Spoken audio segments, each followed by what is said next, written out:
Train के डिब्बे की मंद रोशनी में उस वृद्ध व्यक्ति की आंखें चमक रही थीं, जो उनके अंदर के गहरे दर्द को बयां कर रही थी, जिसे शब्दों द्वारा व्यक्त नहीं किया जा सकता था। फिर मैंने उनके दर्द को साझा करने की इच्छा से उनसे पूछा, लेकिन बाबा जी, इलाज के लिए तो आपको काफी पैसों की जरूरत पड़ी होगी ना? उसके लिए तो आपके बेटों ने कुछ तो मदद जरूर की होगी। मेरे इतना कहते ही उस वृद्ध व्यक्ति ने अपनी गर्दन को धीरे से मेरी तरफ घुमाते हुए कहा, बेटा, जो किसी को दिल से दुआ न दे सके, वो पैसे क्या देंगे? फिर आपने इलाज के लिए इतने पैसों की व्यवस्था कहां से की? मेरी बातें सुनकर उसने चेहरे पर एक हल्की सी मुस्कान के साथ मुझसे कहा, बेटा, मेरी एक बेटी है जो यहीं दिल्ली में रहती है। उसी ने मुझे फोन करके कहा, पापा, आप दिल्ली आ जाइए, मैं आपको किसी अच्छे डॉक्टर को दिखा देती हूं। बेटा, मैं तो दिल्ली आने का बिल्कुल भी इच्छुक नहीं था, पर वो बच्चों की तरह जिद करने लगी, कहने लगी कि पापा, अगर आप नहीं आएंगे तो मैं आपसे कभी भी बात नहीं करूंगी। फिर तो बेटा, मजबूरनवश मुझे आना पड़ा। अब तो मेरे लिए वही बेटी और बेटा दोनों हैं। बेटा, मैं ये नहीं कहता कि सभी बेटे एक जैसे होते हैं, लेकिन हाँ, एक बात जरूर कहूंगा कि बहुत खुशनसीब वो माँ बाप होते हैं जिनके घर बेटियां होती हैं। इतना कहते कहते उनकी आंखें भर आईं। उनकी आंखों में आंसू देखकर मैंने सोचा कि टॉपिक को थोड़ा चेंज करना चाहिए, क्योंकि मैं कभी किसी के आंखों में आंसू नहीं देख सकता। फिर मैंने अपनी घड़ी में देखा, रात्रि के 9:14 हो रहे थे। बाबा जी, आप लेट जाइए, मैंने सीट की तरफ इशारा करते हुए उस बुजुर्ग व्यक्ति से कहा। अरे नहीं बेटा, यहां मैं कैसे लेट सकता हूं? ये तो आपकी सीट है ना, मैं ठीक हूं। अभी टीसी आता ही होगा, हो सकता है वो मुझे कोई सीट दिला दे। बाबा जी, टीसी आएगा भी या न भी आए, आप लेट जाइए। वैसे भी आपकी तबीयत ठीक नहीं है। अगर मुझे एक रात जागना भी पाक गया तो क्या हो जाएगा? वैसे भी मुझे सुबह सुल्तानपुर स्टेशन पर ही तो उतरना है, फिर घर जाकर जितना सोना होगा सो लूंगा। मेरे इतना कहते ही वह वृद्ध व्यक्ति मुझे आश्चर्य से देखने लगा।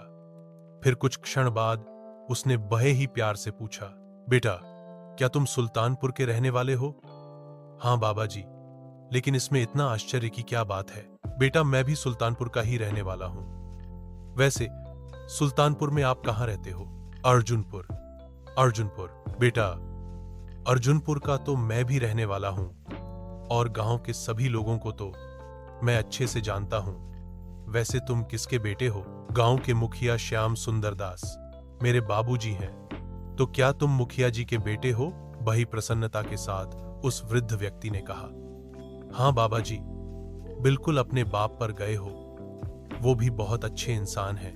बाबा जी, बेटा किसका हूं? मैंने धीरे से मुस्कुराते हुए कहा। बेटा, अब मेरे जोरों से नींद लग रही है, अब मैं सोने जा रहा हूं। अगर तुम्हें नींद आने लगे तो मुझे जगा देना, मैं उठकर बैठ जाऊंगा, फिर तुम सो जाना। अरे नहीं बाबा जी, आप लेट जाइए, मुझे कोई दिक्कत नहीं है। मेरे इतना कहते ही वो अपने पीठ के बल लेट गए और कुछ ही देर में उन्हें नींद आ गई। मैं भी रात के करीब 12 बजे तक मोबाइल चलाता रहा। फिर उसके बाद मुझे भी जोरों से नींद आने लगी। मैंने सोचा, बुजुर्ग आदमी हैं, इन्हें डिस्टर्ब करना ठीक नहीं है। फिर मैं भी सीट पर बैठे बैठे सो गया। अगले दिन सुबह मुझे ऐसा लगा कि जैसे मुझे कोई उठा रहा है।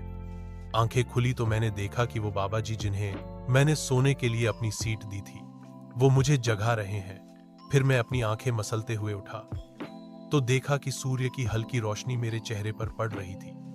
मैंने उंघाई लेते हुए पूछा, बाबा जी, इस समय हम कहाँ हैं? बेटा, बस अपना स्टेशन आने ही वाला है। थैंक गॉड बाबा जी, जो आपने मुझे जगा दिया, वरना मैं तो ट्रेन के साथ ही चला जाता। अरे नहीं बेटा, मुझे मालूम था कि तुम मेरी वजह से लेट से सोए हो, इसीलिए मैं जल्दी उठ गया। अभी हम दोनों बातें ही कर रहे थे, तब तक ट्रेन सुल्तानपुर स्टेशन पर पहुंच गई। ट्रेन अब धीरे धीरे स्लो होते होते प्लेटफॉर्म नंबर 1 पर आकर रुक गई। फिर मैं जल्दी से अपना बैगेज लेकर ट्रेन से नीचे उतरकर बाबा जी को भी अपने हाथ से सहारा देते हुए नीचे उतारा। उनके पास ज्यादा कुछ सामान नहीं था, सिवाय एक छोटे बैग के, जिसमें उनकी अपनी कुछ दवाइयां और 1-2 जोड़ी कपड़े थे। प्लेटफॉर्म पर उतरकर हम मेन गेट से स्टेशन के बाहर आ गए। जैसे ही हम स्टेशन के बाहर आए, वैसे ही एक ऑटो चालक ने मेरे पीछे से आवाज दी। बाबूजी ऑटो चाहिए क्या? उसने भय ही नम्रता से पूछा। हाँ, मैंने धीरे से अपना सिर हिलाते हुए कहा। बाबूजी, आपको कहाँ जाना है? अर्जुनपुर। ठीक है बाबूजी, आइए बैठिए, उसने ऑटो में बैठने का इशारा करते हुए कहा। वैसे यहां से अर्जुनपुर का किराया कितना है? मैंने उस ऑटो चालक से पूछा। बाबूजी, अगर आप ऑटो बुक करके जाएंगे तो 150 रुपये और सवारी के साथ जाते हैं तो 20 रुपये। लेकिन बाबूजी, सवारी के साथ जाएंगे तो सवारी पूरी भरने तक आपको थोड़ा सा वेट करना पड़ेगा। बाबूजी, वैसे आपके लिए बुक करना ही ठीक रहेगा, इससे मैं आपको सीधे आपके घर तक पहुंचा दूंगा। ठीक है बाबा जी, आप अंदर बैठिए। मेरे कहने पर बाबा जी उस ऑटो के अंदर बैठ गए। फिर मैं भी उनके बगल में जाकर बैठ गया। ऑटो वाले ने तुरंत ऑटो स्टार्ट किया और कुछ ही देर में मैं अपने घर के गेट पर पहुंच गया। ऑटो वाले ने ठीक मेरे घर के मेन गेट पर ऑटो को ले जाकर रोक दिया। फिर मैं उससे नीचे उतरकर अपने ट्रैवल और ट्रॉली बैग को नीचे उतारकर उस ऑटो चालक के हाथों में 150 रुपये को रखते हुए कहा, बाबा जी जहां बोले उन्हें वहां उतार देना। जी बाबूजी, उस ऑटो चालक ने कहा।